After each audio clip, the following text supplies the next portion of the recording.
Welcome to Phil's Sewing Virtual Club. Today, Cindy and I are going to work on some projects, a couple different projects that come with this book, Machine Embroidery on Paper, created by Annette Bailey.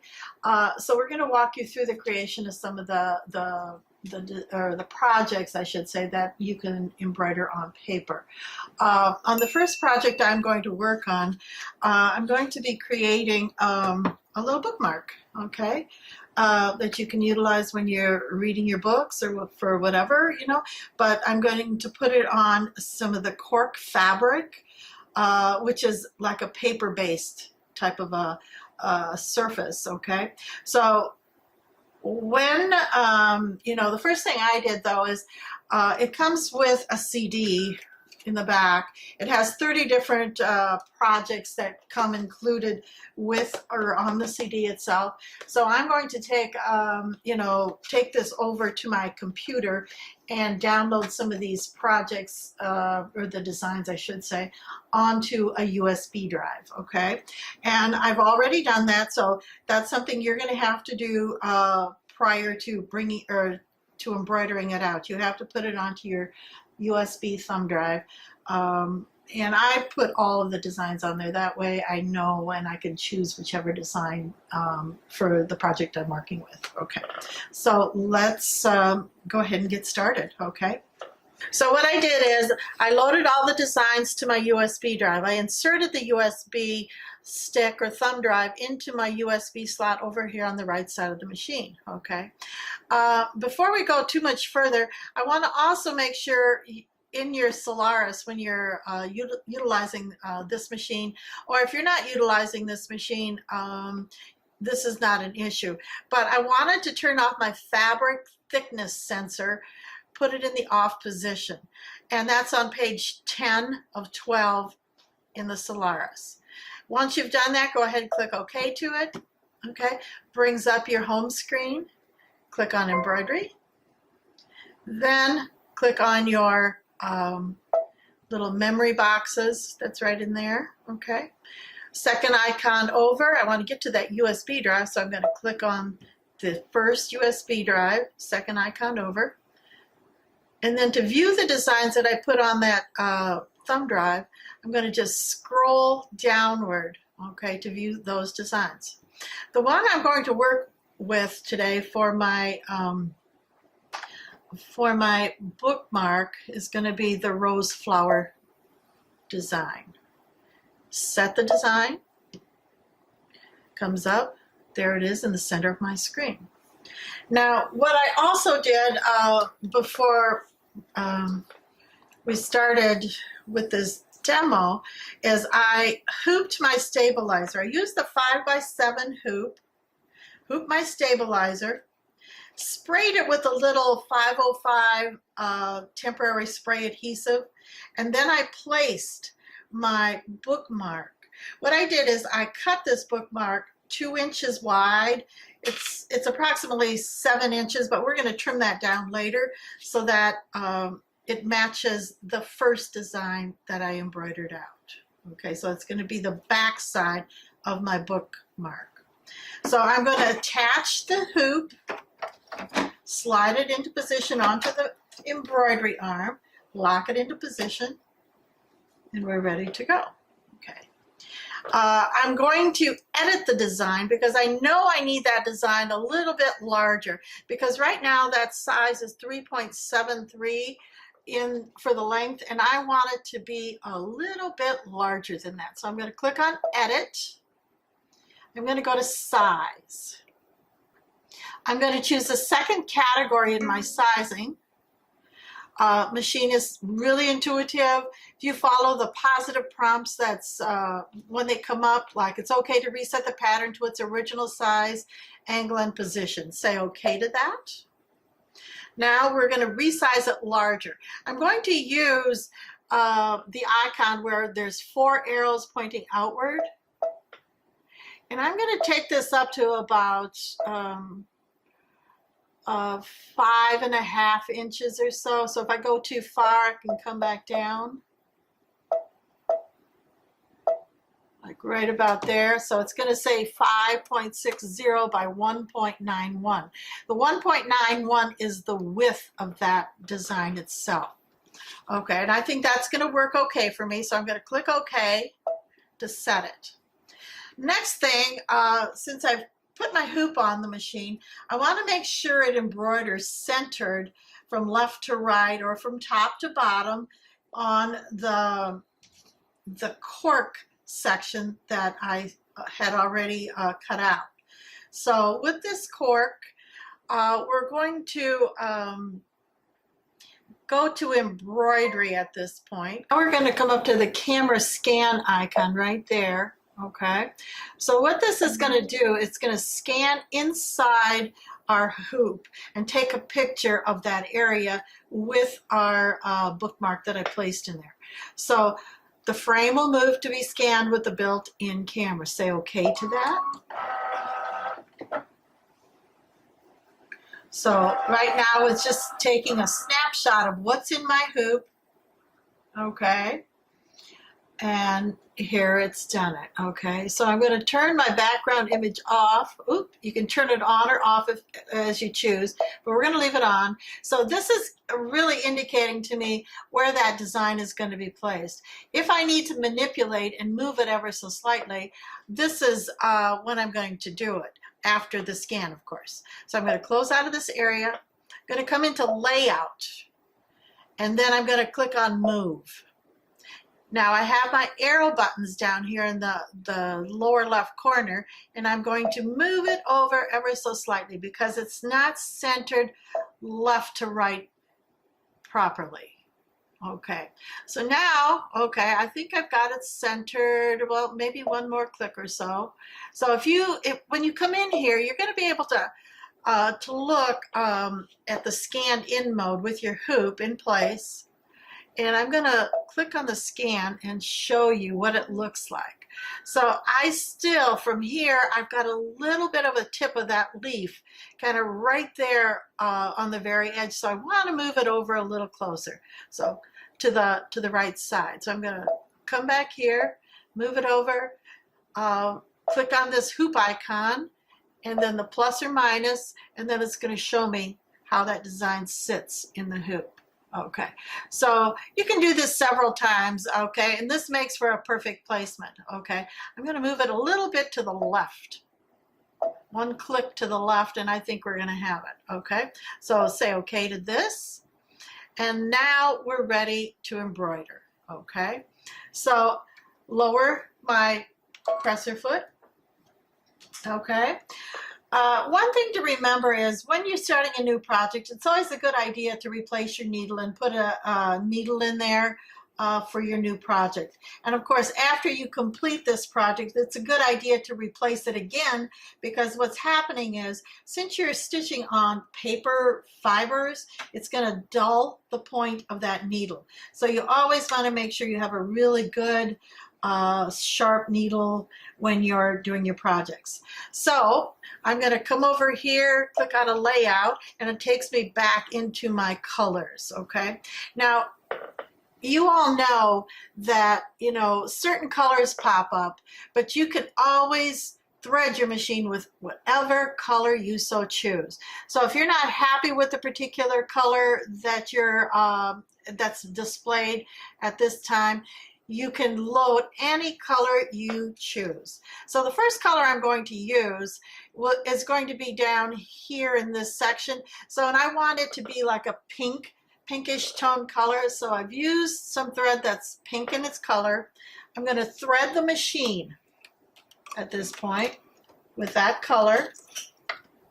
I had to raise my presser foot so that I could thread it. Okay, make sure you get all your guides. Go ahead and use your automatic threader to thread your needle. So I'm going to lower my presser foot. The start-stop button turns green. I'm ready to embroider. Oops. One thing happened here. My thread came out of the needle, so I'm going to rethread. Go ahead, rethread, and continue on.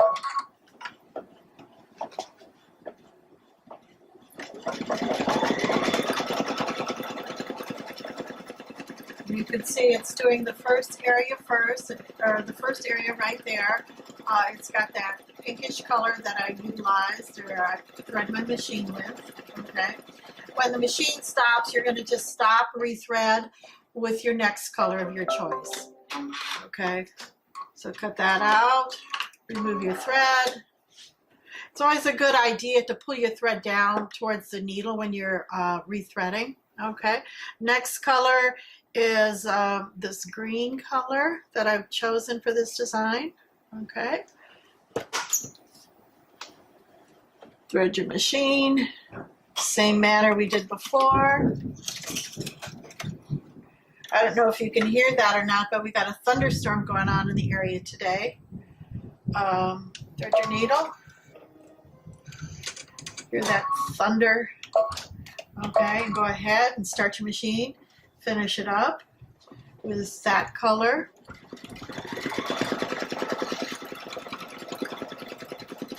And these designs that come with that book, the Machine Embroidery on Paper, really are very, very good for embroidering on paper because they're not too dense.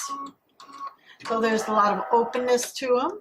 Here again, I thread my machine for the next color. Next color I chose was like a golden yellow. These designs stitch out very quick as well. This one takes about 2 minutes to embroider out.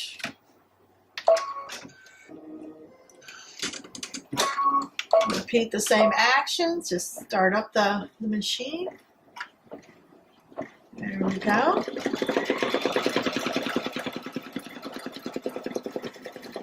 Our next thread is going to be the green part of the design, which is the stems. So I like to work ahead, get prepared, put my next color on, and so forth. But of course, you can do it the way works best for you. Okay. Here again, next color, thread the machine. Cut my thread that's in there, pull it down from the needle. That way it doesn't interfere with my tensions, or you don't get any threads caught in that tension discs. Go ahead, thread it. There we go. Lower my presser foot, start the embroidery.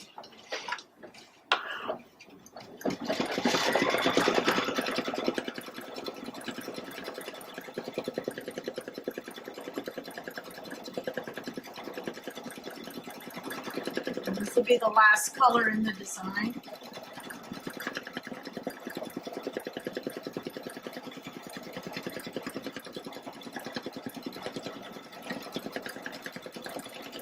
There's a lot of different fibers that you can utilize for something like this. Granted, this is a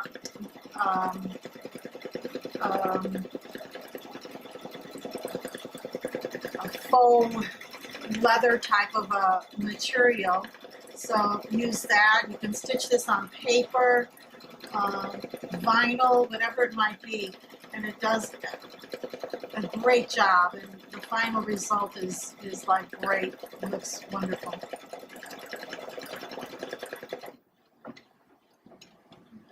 Okay.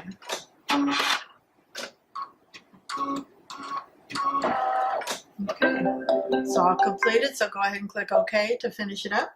Now what I would do with this is I would cut out, and I like the stiffness that the, excuse me, that the stabilizer has with it.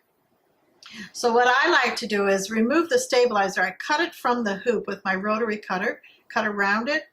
And then what I'm going to do is, this is going to be my back section, because on the back, if you can see, you see all this little, your bobbin thread and so forth and where it tied off. So I want to hide that. So I want to put this on the back of the first one that I embroidered, so that it gives it a nice finished look. Okay, and so you're going to glue it together using a fabric glue. There's different products out there that you can utilize, you know, for gluing the two sections together. And so that'd be gluing them together, the back sides together, and then you can trim it as needed with your rotary cutter or with some of your scissors that you utilize with for paper products. And so now what I'm going to do is I'm going to turn it over to Cindy, and Cindy's going to show you a design as well, that or a project that you can utilize. Hi, I'm Cindy, and I'm going to show you a little project I did. What I did is embroidered on cardstock, and I used some of the designs from the book, The Machine Embroidery On Paper, but I also use built-in fonts, and you can do any kind of outline. These designs are all digitized for embroidery on paper. And one thing I did forget to say is that the bobbin thread you would normally use is your lingerie, your 60 weight, and that's exactly what we use for this also. So we're going to embroider this on paper, and then we're going to glue it onto our little frame here. And then I decorated it with some, I glued on some rickrack, and then embellished it with some flowers, and I put rickrack on the edges too. So what I did is I took the design, the flower pot, the dragonfly, and the flowers, and these little scrolls, and from the CD, and I put them all together, and I did this in software. You could also do it in the machine. It's totally up to you. But I did this in software, so I'm going to bring this design in and show you how I added the fonts. So let's get going here. So first thing I did is I took my cardstock and I used 505 spray, and I attached it in the center of my tearaway stabilizer. Okay, so that's done. Then I want to bring in, I put it on my flash drive. It's in the first port. And these are all the designs that are included on that CD-ROM. So there's the flowers that we're going to use. And there's what Diane used. And there's some other things here. Here's the scroll we're going to use. And then there's the flower pot. And if you notice, the flower pot has some fills or just the outline. I use just the outline. So we're going to bring, this is the one I put together in software. So we're going to go ahead and set that. And to make sure I've got this centered, I'm going to take it into embroidery. And to make sure I've got it centered, I'm going to use the projection. And it's going to display, and I move this, you can see where the design's going to actually lie, all the way down. So get these scrolls. Okay, so that looks good. Now what we're going to do is we're going to add. So I'm going to go ahead and return this to set up my words, and then I'm going to go to the font category. And if you can see here, and you could use just about any machine for this, but there's an outline stitch here. So I'm going to use that because it's not going to penetrate too many holes in this paper. So what I added was the spring flower. So I'm going to do the S, but I'm going to go to a medium size font. Then I can choose my lowercase, P, R, I, N, G. And then I can go ahead and set that. Now I'm going to go to edit mode and move that. And I'm going to move that spring. And I'm going to center it right above those flowers, okay? Okay. Now I'm going to add flowers. So I'm going to go back into my font, choose the outline font, then F. I'm going to go back again to the medium, go to the lowercase, LOWERS. I'm going to set that, and I'm going to edit and move. We're going to move that down and center it between the, and so looks okay. Now if I go into embroidery, I can also go into my hoop and see if everything, now I did color sort this, but there are some overlapping flowers, so that is going to, like some of these overlap flowers are going to have to also stitch separately. So at this point, we're ready to start sewing. So I've got my black thread threaded already for the can and the lettering. So I'm going to lower my foot, and I'm just going to start. And using that 505 spray, it stabilizes that, and as soon as you start your first stitching, it really holds that paper in place.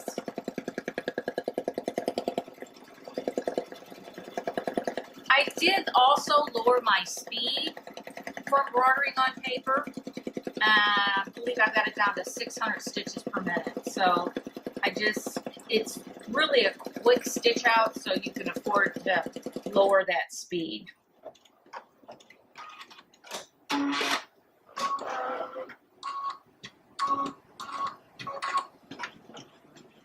Like I said, these designs are digitized.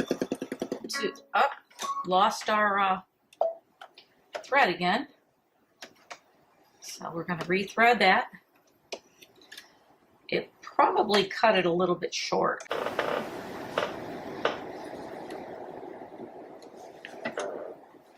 Use my automatic needle threader. Okay, so what I'm going to have to do is I'm going to back this up a little bit. So I'm going to, okay, now I'm there. Now I say, okay, lower my foot, and then start the embroidery. So what it did is it took it back 10 stitches, another 10, and it did take us to the other side, but you could advance it one at a time to get to the beginning of that. So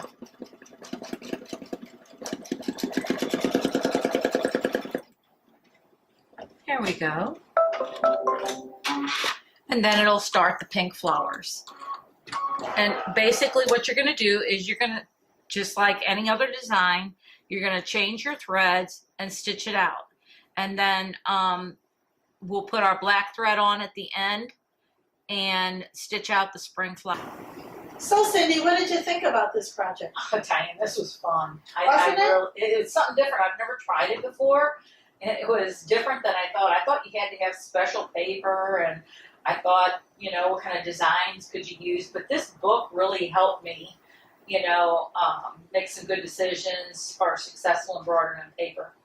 Yeah, I really enjoyed it as well. I wasn't sure. I was a little apprehensive at first, but then once I got into it, I really had a lot of fun with it, you know. So the sky's the limit. That's kind of how I feel with it, you know. And some of the things that you made, Cindy, like those cards, those are so cute, and you can personalize, which is nice. You can buy a card anywhere, but actually one that, like this one here, I just bought cards from Hobby Lobby or whatever, and I used this buckram, or not buckram, it's jute, sorry, excuse me. And I just cut a piece of this. I bought this at Hobby Lobby. And then on the back side, I just cover that, and you can add your little personal note. And I had the little bag to match it.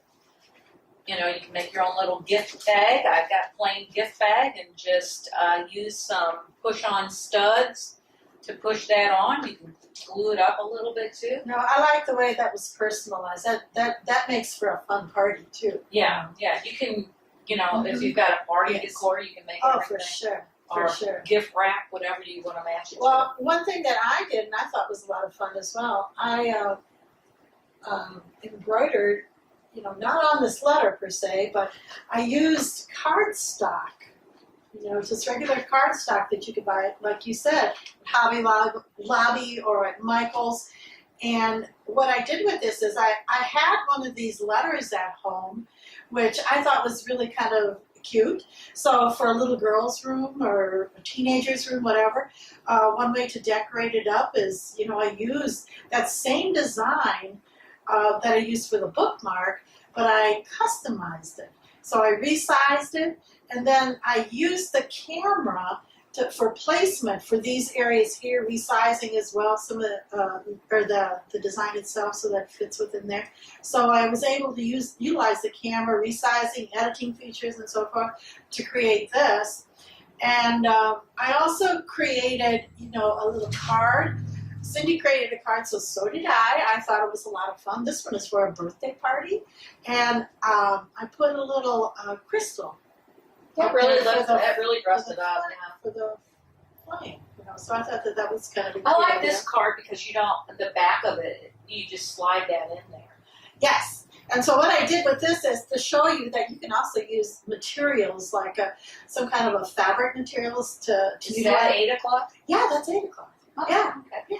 And so I thought, well, that's kind of cool. And so then what I did after I embroidered it out, I taped it to the inside of the card, you know, to hold it together. So who wouldn't love a card like this? You know, I thought that was a lot of fun. And that I like the playing on the doorknob. Oh yeah, the Decoration. doorknob, you know, door hanger. Decorate up your doors with your little favorite design. Well, Cindy used this design as well in her little wall hanging. You know, she put that on her watering can. But I utilized it here, and then I decorated it up with the bling, with the crystals and so forth. So. And there's so many different textures. Also, these came at Hobby Lobby in like Yes. a booklet. So I even thought, I didn't do it yet, but I would like to plan on making maybe some kind of garland or, I think that would you be know, really cute. congratulations for, Yes. you could do cut different cardstock, you know, in Right. the color theme for graduation or whatever. Congratulations on your, you know, and you put the year, you know, and you could use either any of the built-in designs that we Right. had in the book, or you could use, if you have fonts in your machine or if you purchase fonts, the outline fonts work beautifully for that. And there's all kinds of different media, you know. This is a thin tissue, and you could maybe even overlay. Here's a textured piece of paper. Here's another sheer, which would be pretty over something. And it's almost like a paper that you make yourself. Heavy. That's what heavy. Yeah, it's kind of between a cardboard and a paper, it is. and it's really cool. So you know, you can use just about anything. Here's some craft text. That would be a good. That's a little bit Yes. heavier. You can actually construct projects Right. with this. For sure. Yeah. Well, one thing to remember, you know, when you're using these fibers, you can't hoop them because they're paper products. So 505 probably will become your best friend. Definitely. Putting this in and using a cutaway or a tearaway stabilizer, whatever, you know, works for you for whichever the end result is going to be. But the 505 is great for utilizing these paper products in the hoop itself. So, And the book gives you some more additional ideas. oh, too, it does. You could use it for paper crafting, you know, making As you page through, it's great, great directions on how to put things together and how to utilize different fibers. Here it talks about the different fibers, like we were talking about. Yeah. So, I mean, gives you really a good direction. yeah, I thought it was great. Here they talk about how to set up your hoop for grabbing hold of that paper product and putting it in your hoop. So, I mean, you know, you can't go wrong with this product. And, you know, I thought it was a lot of fun anyway. Yeah, scrapbooking, you could make, you know, customize your Oh, own yeah, it's great for scrapbooking. scrapbooking Yeah. or place name tags for Name the tags, table. You could exactly. coordinate all kinds of stuff with that. It's just endless. You know, I went to Pinterest and I went crazy. Pinterest has got a lot of and I ideas. think that we all tend to do that. You know, that's a fun place to go. But the book gave me all the basics of what I needed to use. For sure, for sure. So if you are interested in purchasing this book or the Tentex or, you know, any of your embroidery supplies, you want to make sure that you contact Larry or Annette at Phil's Sewing in Washington, Missouri. They'll be able to get whatever you need. And they just really support their customers really well, and we highly recommend them. So until next time, I guess, you know, I hope you enjoyed the project, because we really enjoyed doing it. Okay, so you guys have happy embroidering.